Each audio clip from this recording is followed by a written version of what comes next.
7ന്റെ പുതിയൊരു അപ്ഡേറ്റ് ആണ്. നമ്മുടെ അപ്പാനി, അക്ബർ, ആദില, നൂറ എല്ലാവരും കൂടെ ഇരുന്ന് ഇങ്ങനെ സംസാരിക്കുകയാണ്. സംസാര വിഷയം ഷാനവാസാണ്. ഷാനവാസിനെ കുറിച്ചാണ് പറയുന്നത്. ഷാനവാസിനെ അപ്പാനി ടാർഗറ്റ് ചെയ്യുന്നില്ല എന്ന് പറയുന്നുണ്ട്.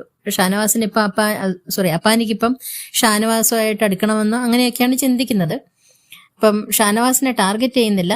പിന്നെ ഷാനവാസ് പക്ഷെ എന്തൊക്കെയോ മനസ്സിൽ വെച്ച് പെരുമാറുന്നുണ്ട്. ആള് ഗെയിമൊക്കെ ആണെങ്കിലും അല്ലാതെ എന്ത് കാര്യമാണെങ്കിലും അത് സീരിയസ് ആയിട്ട് എടുക്കുന്നുണ്ട്. അത് മൈൻഡിൽ വെച്ചിട്ടാണ് നടക്കുന്നത്. അപ്പൊ അതിൽ പറയുന്നുണ്ട്, നിങ്ങൾ തമ്മിലുള്ള ഈ പ്രശ്നം ഒന്ന് തീർക്ക്, നിങ്ങൾ എന്തിനാണ് വെറുതെ ഇങ്ങനെ പ്രശ്നം ഉണ്ടാക്കുന്നതെന്നൊക്കെ പറയുന്നുണ്ട്. അപ്പം അപ്പാനി പറയുന്നു, എനിക്ക് യാതൊരു പ്രശ്നവുമില്ല.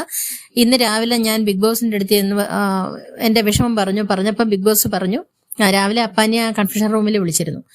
അപ്പോൾ ബിഗ് ബോസ് പറഞ്ഞു, അങ്ങനെ മൈൻഡ് തളർത്താൻ വേണ്ടിയിട്ടാണ് ഓരോരുത്തർ ഓരോന്ന് പറയുന്നത്, അതൊന്നും കേട്ട് തളരരുത് എന്നൊക്കെ പറഞ്ഞിട്ട് രാവിലത്തെ ടാസ്കില് എന്നെ ഷാനവാസിനെയും കൂടെ ഒന്നിച്ചിട്ടു. കാരണം അത് ബിഗ് ബോസിന്റെ ഒരു തന്ത്രമാണ്, ഞങ്ങൾ തമ്മിൽ അടുക്കാൻ വേണ്ടിയിട്ടാണ് അങ്ങനെയൊക്കെ പറയുന്നത്. അത് ശരിയാണ്, ബിഗ് ബോസ് അങ്ങനെയൊക്കെ ചെയ്യാറുണ്ട്. അപ്പോൾ അത് കഴിഞ്ഞിട്ട് ആ ടാസ്കില് ഇവരെ ടാസ്ക് ഏരിയ ചെന്നപ്പം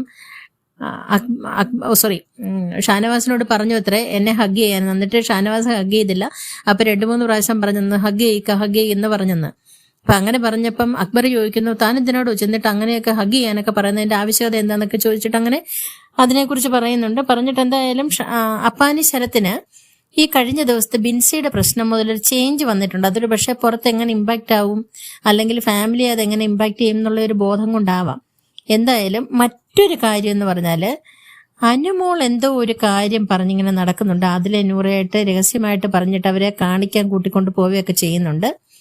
പുറത്തു വന്നതിന് ശേഷം ഭയങ്കര മാറ്റമാണ്. അതെന്താണ് ആ മാറ്റം അങ്ങനെ വന്നേക്കുന്നതെന്ന് മനസ്സിലാവുന്നില്ല എന്ന് പറയുന്നുണ്ട്.